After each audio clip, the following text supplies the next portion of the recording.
बिस्मिल्लाहिर्रहमानिर्रहीम। अस्सलाम वालेकुम माय डियर स्टूडेंट्स, आज हम चैप्टर नंबर 11 को बाकायदा तरीके से स्टार्ट करने जा रहे हैं। नेशनल बुक फाउंडेशन का ये चैप्टर नंबर 2 है 10th क्लास में, और federal board of intermediate and secondary education के लिए रिकमेंडेड चैप्टर है। चैप्टर का नाम है स्टूडेंट्स थर्मल ट्रांसफॉर्मेशंस। हम इस चैप्टर में हीट, जब कभी कोई सॉलिड या कोई लिक्विड अगर एब्जॉर्ब करता है तो उसके बाद किन कॉन्सिक्वेंसेस को फेस करना पड़ता है, इसको बाकायदा तरीके से पढ़ेंगे। लेकिन आज हमारा लेक्चर 1 जो है that is about kinetic theory of matter, यानी मैटर की काइनेटिक थ्योरी क्या है उसको भी हम स्टडी करेंगे। हम बेसिक से पढ़ने की कोशिश करेंगे।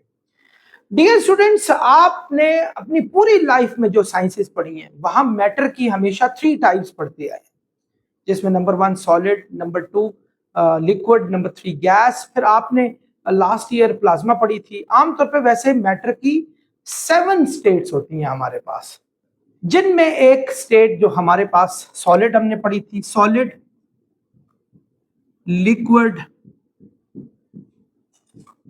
और थर्ड हमारे पास है गैस।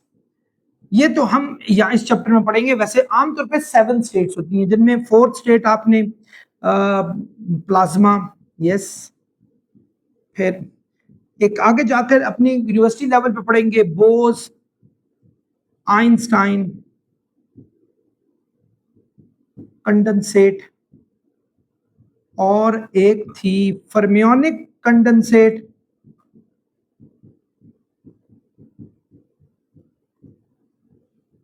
मैंने वैसे 9th में ये लेक्चर दिया था तो मैंने इनके बारे में थोड़ा बहुत बताया भी था। आप उन लेक्चर्स में देख सकते हैं, मेरे YouTube में मौजूद भी हैं।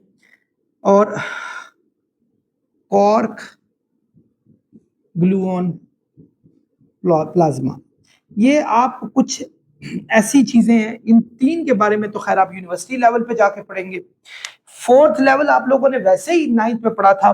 तो आज हम इन तीनों के बारे में पढ़ेंगे ताकि इनकी हीट एब्जॉर्प्शन के बारे में पढ़े, हीट पे कैसा रिएक्ट होता है और ये इनका फ्रीजिंग पॉइंट कैसे फाइंड आउट होता है। ये तमाम चीजों को हम आज पढ़ने की कोशिश करेंगे। तो स्टार्ट करते हैं हम इन तीनों स्टेट से। डियर स्टूडेंट्स, आपने सॉलिड के हवाले से हमेशा से पढ़ा था।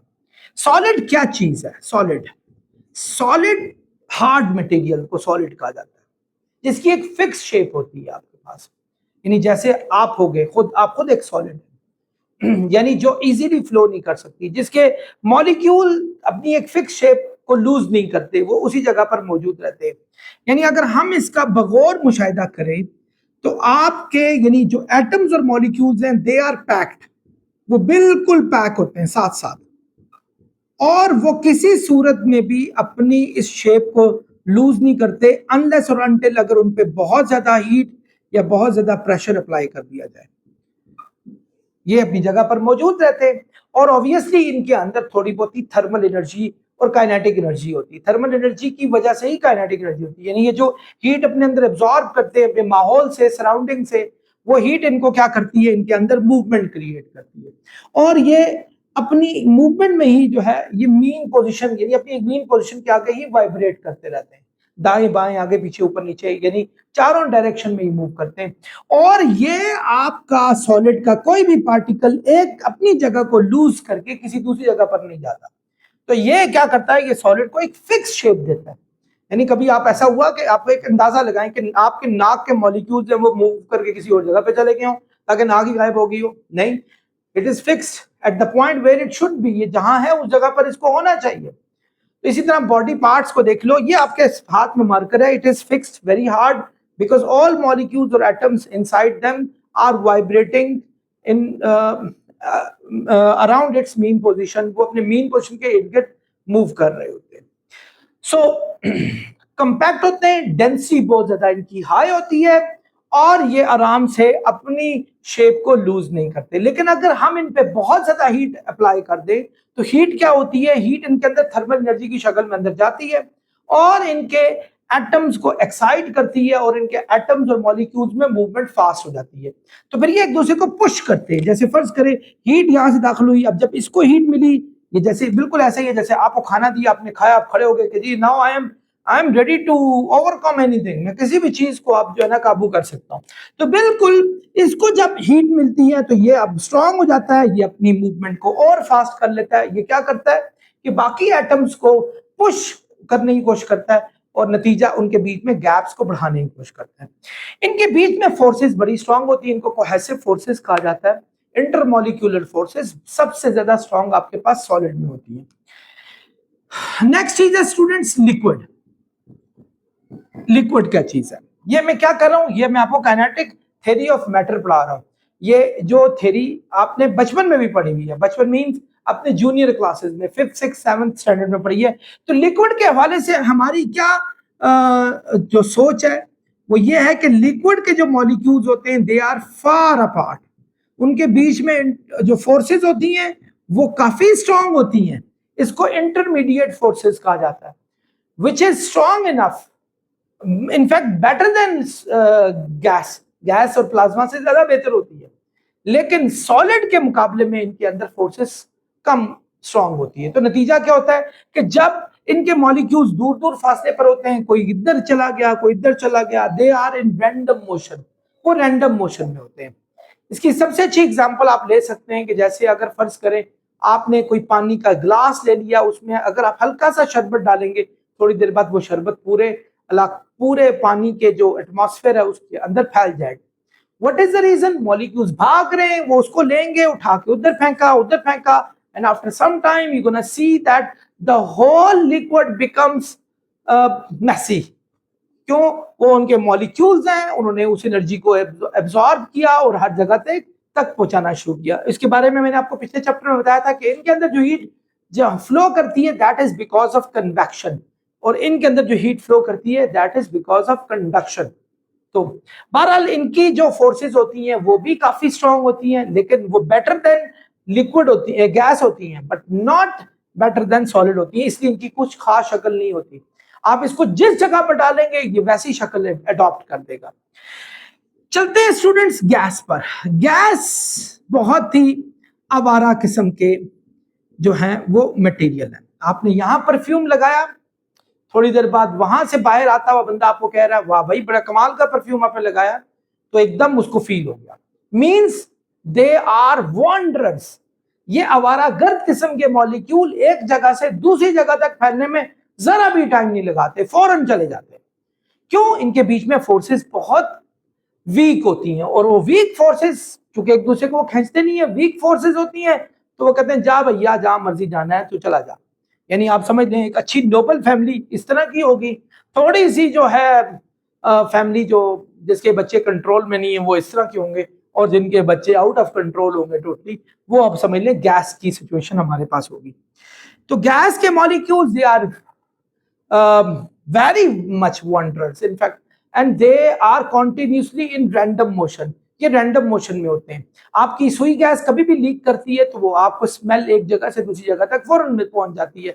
Why? Because gases are always in random motion, और उनके बीच में कम फोर्सेस होती है। इवन लिक्विड से कम तो भी बहुत कम होती है, और सॉलिड से तो खैर बहुत ही कम होती है। सो ये एक छोटा सा आपको मैंने व्यू पेश किया सॉलिड, लिक्विड और गैस का। गैस के बारे में स्टूडेंट्स एक बात ये भी बताना चाहूंगा, गैस के मॉलिक्यूल्स वो तो आप जिसमें लिक्विड को डालेंगे ना, लिक्विड को अगर आपने किसी ग्लास में डाल दिया तो वो उसकी शक्ल का हो जाएगा, तो अगर आपने रोड पे फेंक दिया तो वो उसी शक्ल का हो जाएगा, नाली में फेंक दिया तो उसी शक्ल का हो जाएगा, बॉटल में रख दिया it will grab the same shape of that particular thing. As far as gas is concerned, gas को आप आराम से किसी में बंद नहीं कर सकते।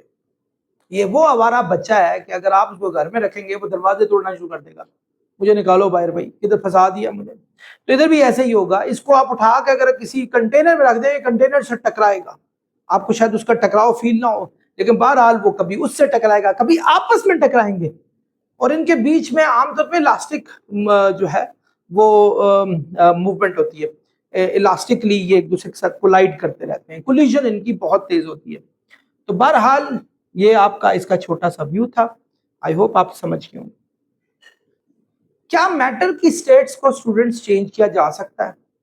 तो मेरा जवाब है बिल्कुल चेंज किया जा सकता है। क्या आपने कभी नहीं देखा कि आपके फ्रीजर में पड़ी हुई बर्फ थोड़ी देर बाद मेल्ट होकर पानी बन जाती है, और फिर वही पानी को अगर आप बॉईल करके आप उसको वेपर्स में चेंज करके या उनको गैसेस फॉर्म में चेंज करके उड़ा देते हैं। तो आपने ये बगौर मुशाहिदा किया होगा कि आप इन स्टेट्स को चेंज भी कर सकते हैं। इवन अगर गैस की स्टेट्स को प्लाज्मा में चेंज करना हो तब भी मुमकिन है कि वो प्लाज्मा में चेंज हो जाए। तो चेंज करने का क्या प्रोसीजर है? आप क्या करते हैं, आप जब हीट अप्लाई करते हैं सॉलिड को, तो सॉलिड के अंदर जब हीट एब्जॉर्ब होती है, यानी सॉलिड अपने अंदर हीट एब्जॉर्ब करे, ये कब करेगा? जब उसके राउंड उसके इर्द गिर्द हीट ज्यादा होगी जितनी उसके अंदर मौजूद थी। समझ रहे ना बात? नहीं समझ रहे? यानी एक चीज वो एब्जॉर्ब भी नहीं कर सकता। अगर फर्ज करें उसकी अपनी हीट ज्यादा हो, बाहर वाली हीट कम हो, तो ऐसा हो ही नहीं सकता कि बाहर से हीट आ जाए। एक बड़े मशहूर एक साइंटिस्ट हुआ करते थे, रुडोल्फ क्लाजेस उनका नाम था। उन्होंने कहा ऐसा मुमकिन ही नहीं है कि आपका के ठंडे मॉलिक्यूल्स में से वो जो एनर्जी निकले और वो आपके हॉट वाली जगह पे चली जाए। ऐसा मुमकिन नहीं है। तो आमतौर पे सॉलिड कब एब्जॉर्ब करता है हीट? जब उसके सराउंडिंग में जो हीट है वो ज्यादा स्ट्रांग होती है, तो वो क्या करता है, अपने अंदर एब्जॉर्ब करता है। तो जब वो एब्जॉर्ब हीट होनी शुरू हो जाएगी, उसका टेम्परेचर राइज होना शुरू हो जाएगा। टेम्परेचर राइज होने से इंटरनल एनर्जी बढ़नी शुरू हो जाती है, काइनेटिक एनर्जी तेज हो जाती है। वो फिर एक दूसरे से टक्कर मारना शुरू करते हैं, भाई परे हो तू, मैं इधर जा रहा हूँ। करते करते उनके बीच में जो फोर्सेस थी वो कम होना शुरू हो जाती हैं, गैप बढ़ना शुरू हो जाता है। और अगर आपने हीट इतनी ज्यादा अप्लाई कर दी कि टेम्परेचर डिफरेंस उसका अच्छा खासा मेल्टिंग पॉइंट पे जाके पहुंच गया। ये मेल्टिंग पॉइंट भी एक है कि एक ऐसा पॉइंट जहां से सॉलिड लिक्विड में चेंज हो रहा होता है, ठीक है, वहां तक पहुंच गया। तो उनके बीच में फोर्सेस इतनी वीक हो जाती हैं कि, और उनके बीच में जो मॉलिक्यूल्स का डिस्टेंस है वो इतना बढ़ जाता है, यानी ये मॉलिक्यूल्स को धक्का मार के आगे भेजता है, वो उसको उसको, और यूं ये चलते चलते फिर वो क्या होता है, वो आहिस्ता आहिस्ता आपका एक लिक्विड फॉर्म में चेंज हो जाता है। सबसे अच्छी एग्जांपल है शीशा, लोहा। आप इनको जब भी गर्म करेंगे, जब उनके मेल्टिंग पॉइंट से ऊपर जाएंगे तो क्या हो जाएगा, वो बिल्कुल फोम की शक्ल या लिक्विड एक पानी की शक्ल अख्तियार कर जाएंगे। आपके सामने एग्जांपल आइस है, उसमें भी ऐसा होता है। और अगर आप लिक्विड के बाद आप इसमें मजीद हीट एनर्जी डालना शुरू कर दें, यानी अगर कोई बॉडी हीट पर है, जैसे वाटर है, आपने उसमें हीट अप्लाई करनी शुरू कर दी, तो हीट क्या करेगी, उनके अंदर इंटरनल टेम्परेचर को इंक्रीज करना शुरू कर देगी। वो टेम्परेचर बढ़ने से उनके अंदर इंटरनल एनर्जी बढ़नी शुरू हो जाएगी, और नतीजा फोर्सेस जो उनके बीच में अट्रैक्टिव फोर्सेस थी वो वीक होनी शुरू होगी, और आखिरकार डिस्टेंस और बढ़ना शुरू हो गया, और वो डायरेक्टली किस में कन्वर्ट हो गया, हमारे पास गैस में कन्वर्ट हो गया। यूं आपके पास एक स्टेट दूसरे में आती है और दूसरी स्टेट आपकी तीसरे में आती है, और इसका रिवर्स भी पॉसिबल होता है। रिवर्स मींस आप के पास अगर बाहर का टेम्परेचर कम हो आपके अपने अंदर के टेम्परेचर से, यानी फर्ज करें गैस का टेम्परेचर अगर आप लोअर कर दें, यानी गैस का अपना टेम्परेचर ज्यादा है लेकिन बाहर का टेम्परेचर कम है, तो गैस में से हीट बाहर निकलनी शुरू हो जाती है। जब गैस अपनी हीट लूज करना शुरू करता है तो उसके एटम जो है दोबारा कॉम्पैक्ट होना शुरू होते हैं, और वो हो सकता है लिक्विड की शक्ल अख्तियार कर जाए। तो अगर हीट इतनी लूज कर दें अपनी सराउंडिंग में कि वो उनके मेल्टिंग पॉइंट से नीचे चली जाए, तो फिर लिक्विड आपका डायरेक्टली सॉलिड में चला जाता है।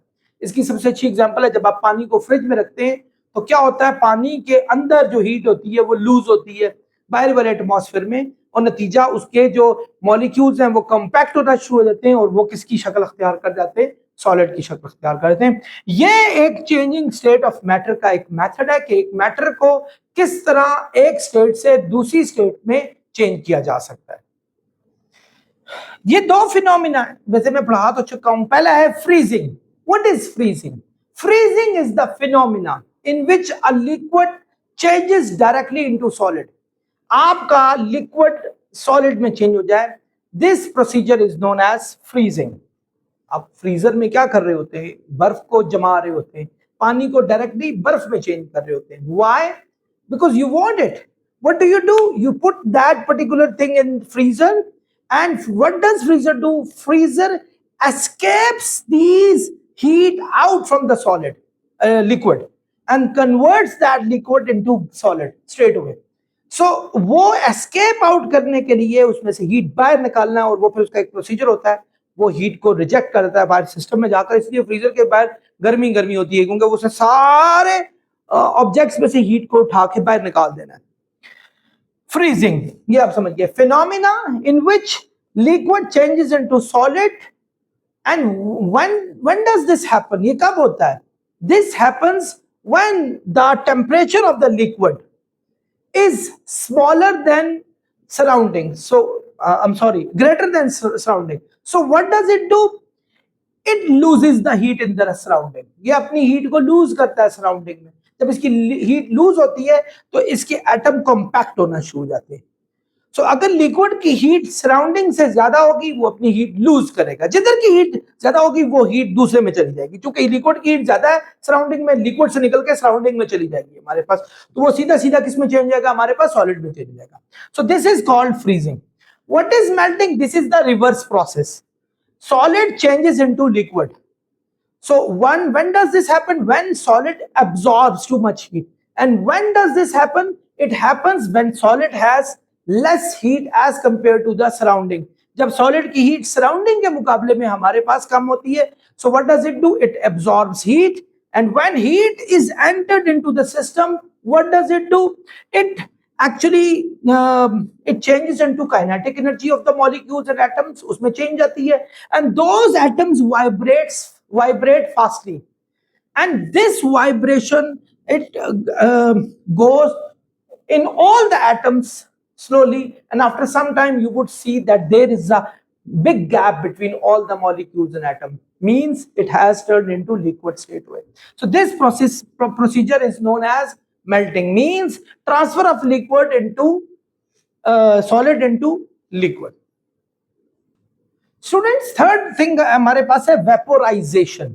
वैसे ब्रिटिश स्पेलिंग में जेड होता है, आपकी बुक में एक अमेरिकन स्पेलिंग लिखे हुए, तो ठीक है, आई एक्सेप्ट इट, कोई मसला नहीं, स्पेलिंग कुछ हो इससे फर्क नहीं पड़ता। वेपोराइजेशन, वेपोराइजेशन स्टूडेंट्स वो प्रोसीजर होता है जिसमें आपका लिक्विड जो है वो गैस में चेंज होता है।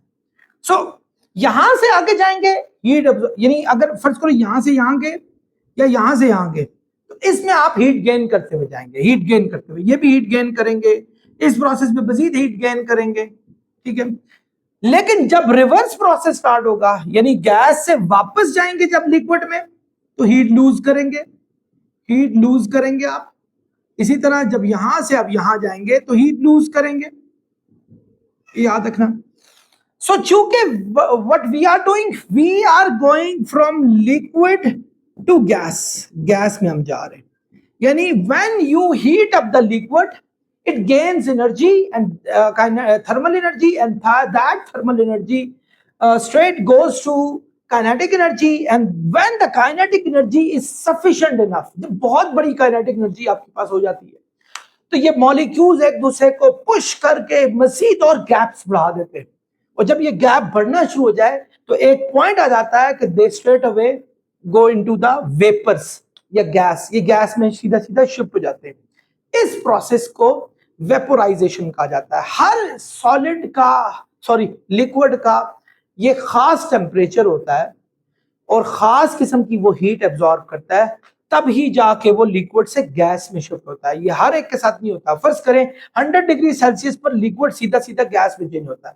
It is not necessary for iron और any other thing to be converted from liquid to gas in the same temperature, never। बल्कि इस लोहे को तो गर्म करें, वो तो बेचारा लिक्विड ही नहीं बनता 100 पे, बड़ी मुश्किल है उसको। सो हर एक का एक डिफरेंट टेम्परेचर है।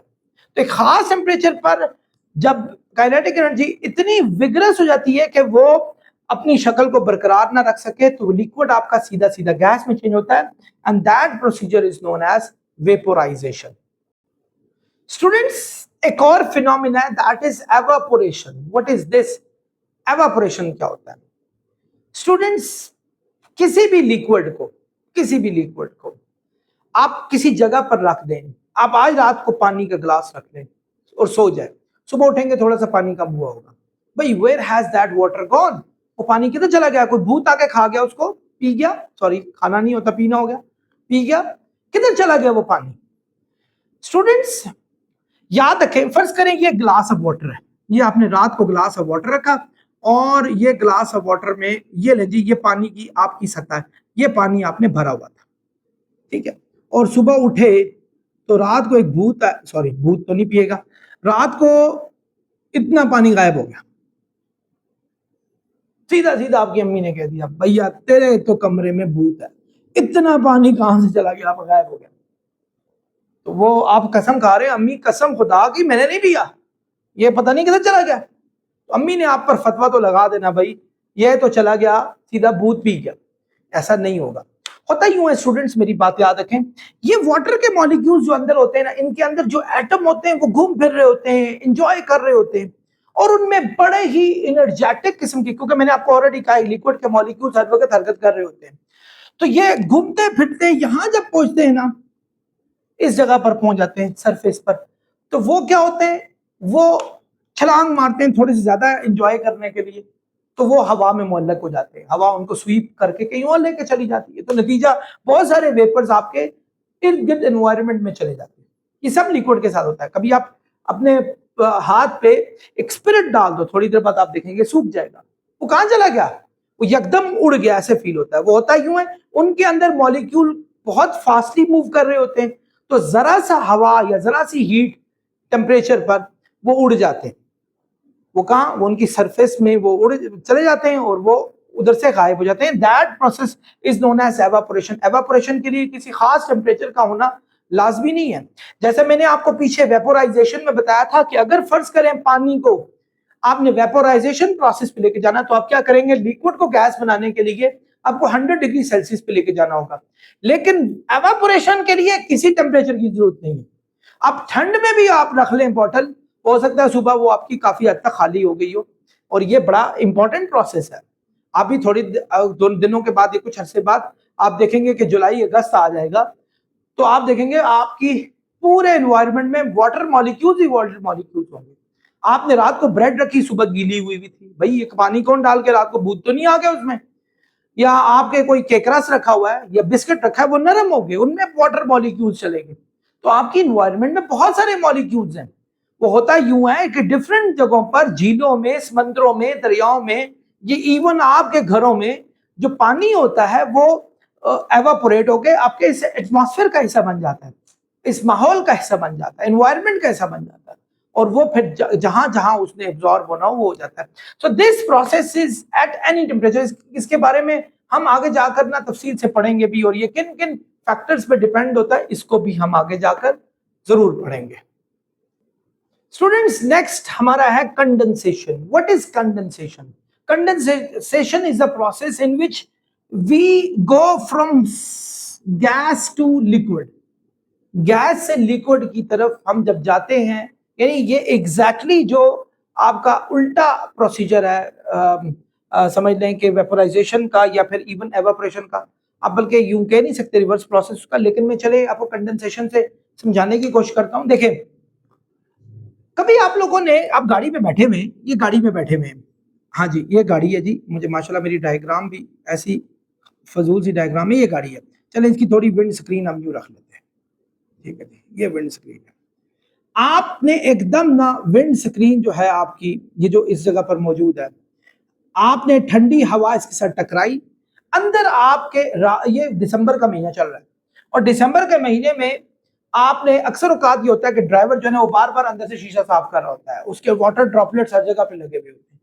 होता क्या है कि जब आपकी कोल्ड मॉलिक्यूल्स के साथ इंटरेक्शन हॉट मॉलिक्यूल्स या कंपैरेटिवली वार्म मॉलिक्यूल्स का होता है, तो वार्म मॉलिक्यूल्स भी ठंडे हो जाते हैं, और वो वार्म मॉलिक्यूल्स डायरेक्टली आपके जब ठंडे होने शुरू होते हैं तो वो आपके गैस से सीधा सीधा लिक्विड में चेंज जाते हैं।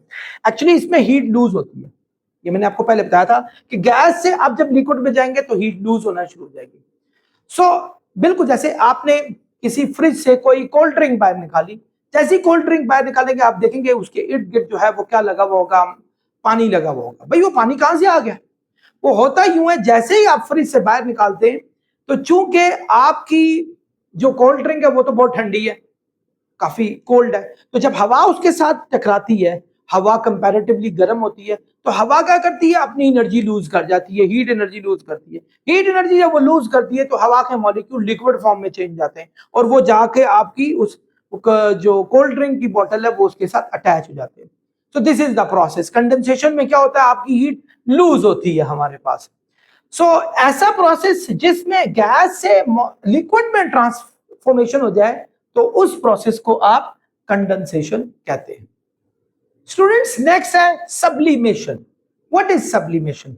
सब्लिमेशन में आपके गैस के पार्टिकल सीधा आपके किस में चेंज जाते हैं?